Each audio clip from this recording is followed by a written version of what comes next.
It's 7:43 in the morning on October 29th, 2012, and Manhattan is running right on schedule. Traders are grabbing coffee before the opening bell, subway cars are packed with the Monday morning rush, and parents are walking their kids to school. The city that never sleeps is doing what it always does, working, moving, and assuming it can handle whatever is coming. While a storm is in the forecast, the city operates on a long-standing psychological blind spot.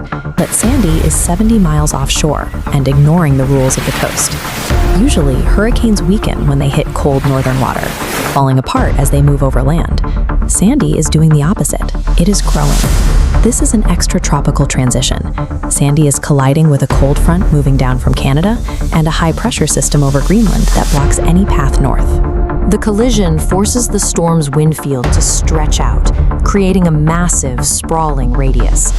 This expanded storm surge is aiming directly at the most densely populated coastline in the country, arriving at the exact moment of a full moon high tide. The city was preparing for a standard hurricane, the kind that floods a few low-lying streets and requires a few days of cleanup. Instead, it was facing an anomaly that its infrastructure was never designed to survive. At 7 p.m. the night before, the MTA initiated the largest preemptive shutdown in its history. Every subway line and commuter rail went silent. The move sparked immediate public frustration, with many commuters seeing it as an overreaction based on previous storms. But officials knew the hidden math of the system: 565 miles of track, much of it sitting in tunnels below sea level. These vital veins are protected by nothing but old walls and mechanical pumps. That defense was overwhelmed in minutes. Seawater breached the seawalls at the southern tip of Manhattan and cascaded down the staircases of the South Ferry Station, the newest terminal in the system, rebuilt only 3 years prior. Seawater is a chemical assault on a transit network. The salt instantly corrodes electrical systems, frying century-old switches and signals on contact. The assumption that the underground was a safe, insulated space was destroyed by midnight. 7 major tunnels were filled with water, triggering the largest recovery effort in the history of American transit. At 9:31 p.m., seawater overwhelmed a Con Ed substation on 14th Street. Transformers exploded in bursts of blue and white light, instantly cutting power to 250,000 people and plunging lower Manhattan into total darkness. The city's critical infrastructure had been built on the belief that a storm like this was impossible. Because of that logic, the backup generators for many hospitals and financial hubs were located in their basements. When the basements flooded at NYU Langone Medical Center, the power failed. Nurses had to manually pump ventilators to keep patients alive, while doctors carried 20 neonatal babies down darkened stairwells by flashlight to reach waiting ambulances. A few miles away, the New York Stock Exchange also went dark. It was the first weather-related closure for the global market in over a century. Neither immense wealth nor institutional prestige could protect buildings that were designed with blind spots to rising water. Sandy proved that even the financial capital of the world was vulnerable to the climate. While Manhattan sat in the dark, the outer boroughs faced a different nightmare.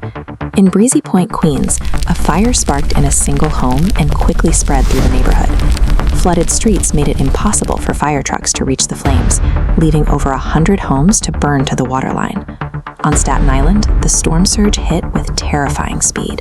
In neighborhoods residents believed were secure, the water rose so fast it trapped families in their attics within minutes. The surge carried the weight of cars and pieces of houses like battering rams. The kinetic force was high enough to rip homes from their foundations and tear children from their parents' arms. By the end of the week, the death toll reached 43 in New York City alone. Many of those victims drowned inside their own homes. The historical illusion of safety wasn't just an expensive error for city planners. For dozens of New York families, it was a fatal oversight. When the skies cleared, New York City faced $19 billion in physical damage. The site of the world's financial capital sitting in the dark and its deepest transit veins filled with salt water exposed a vulnerability that no longer allowed for the old assumptions of safety. The response was a massive $15 billion infrastructure overhaul. The city began retrofitting its subway entrances with flood barriers, raising electrical vents, and moving hospital generators to higher floors. Coastal living had to be radically re-engineered. Flood maps were redrawn, and the city launched a historic buyout program, paying people to leave flood zones permanently and returning entire blocks of Staten Island to wetlands. But even with billions spent, the warning from experts remains clear.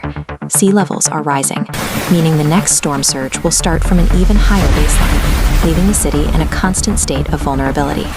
Sandy forced New York to admit its infrastructure was built for a climate that no longer exists. The water came once, and it will come again. The city that never sleeps now watches the forecast with a kind of fear it didn't have before, the kind that comes from knowing you're not as protected as you thought.